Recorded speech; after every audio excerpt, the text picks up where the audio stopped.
जिसने वो इनाम बांधा है, उसी ने खेल रचा है, और वही चढ़ने की योग्यता की बात करता है वहां, और वही चढ़ ना पावे, इसलिए घी, दही, पानी ये भर करके सीढ़ी से जितने शरीरधारी चढ़ते हैं उनके ऊपर डालते जा रहे हैं। अब चढ़ के दिखाओ, और जो चढ़ पाता है तो वो संपत्ति और वो इनाम प्राप्त करता है। ऐसे ही भगवत प्राप्ति ऊंचाई पर बांधी गई, खेल है, मालिक का खेल है। इसके बाद ये शब्द, स्पर्श, रूप, रस, गंध, ये फिसलन डाली गई। अब चढ़ो, वही डाल रहा है फिसलन जिसने इनाम बांधा है, परम पद का अधिकार, परमानंद के अनुभव, चाहे सारिष्ट, सामीप्य, सायुज्य, जो भी चाहो पद वो प्राप्त हो जाएगा, पर फिसलन डाली जाएगी। अब तुम्हें फिसलना नहीं है, तो कई बार देखा कि पहुंचते पहुंचते फिसल गए, पर वो लोग हारे नहीं, 4-5 बार में फिर वो पहुंच गए, पकड़ लिया। तो उससे हमें उदाहरण, अपने लोगों का जो दिमाग होता है ना, वो चिंतनीय होता है, हर घटना में, हर बात में अपने काम की बात निकाल लेना।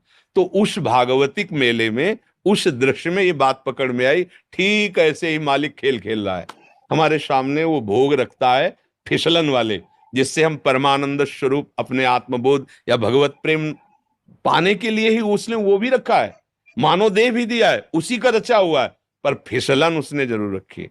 एक बार फिसलो, 2 बार फिसलो, 3 बार फिसलो, पर हारना नहीं, चढ़ जाओ, चढ़ जाओ।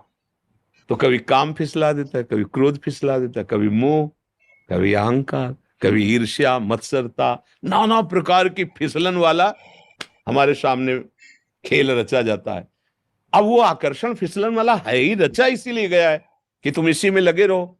अच्छा लगे रहो तो मालिक का खेल है, आनंदित रहो। जब इससे ऊब जाना तो वो है चढ़ो, फिर ये चढ़ाई है, ये ऐसी चढ़ाई है, खड़ी चढ़ाई है, बिना सहारे के नहीं चढ़ सकते हो। इसमें गुरुजनों का, निकले हुए महापुरुषों का सहारा। गुरुजी सम्मोहित बहुत करती माया, भक्ति उतना नहीं कर पाती। वैसे सम्मोहन माया नहीं करती, आप मोहित हो रहे हो। हमें बताओ माया का रूप क्या है? सहन, वातावरण, खाना पीना, प्यार, दुलार, समाज, पुत्र, ये आप स्वीकार किए हो प्रभु। आपको कोई आकर्षित कर रहा है क्या? आप ही तो फंसे हो। एक ये आवश्यकता है ना। आवश्यकता बिल्कुल नहीं भैया, तुम्हें अज्ञान में हो। हमारे स्वरूप को कभी भी किसी भी तरह का अभाव नहीं व्यापता। अभाव देह को लेकर के होता है। गुरु जी एक बात हुआ, विंध्याचल में यज्ञ, वहाँ हुआ कि बाहर पढ़ते कर भूखे भजन हो, गोपाला ले ले अपन कंठी माला। ये भूख किसका विषय? प्राणों का विषय। पहले देखो, जहां आप बात कर रहे हो यहाँ शुद्ध आध्यात्मिक मार्ग की बात होती है। भूख का विषय कौन? भूख प्यास का विषय अगर थोड़ा शास्त्रीय ज्ञान हो तो समझ सकते हो। प्राणों का विषय है।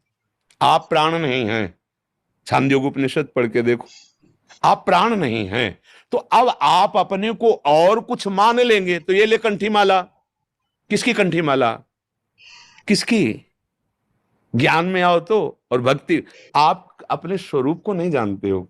कितने हाथ का शरीर है? अगर अपने हाथ से नापो, 3.5 हाथ का। कितने साल हो गए आपको इस शरीर में रहते?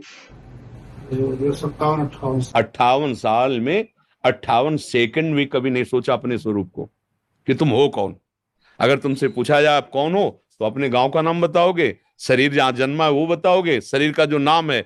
आप इतने ज्ञानी हो कि 3.5 हाथ में रहते हुए 58 वर्ष हो गए, तो आप अपने को अभी तक नहीं जान पाए। अब बोलो कैसे तुम जान पाओगे कि माया क्या है?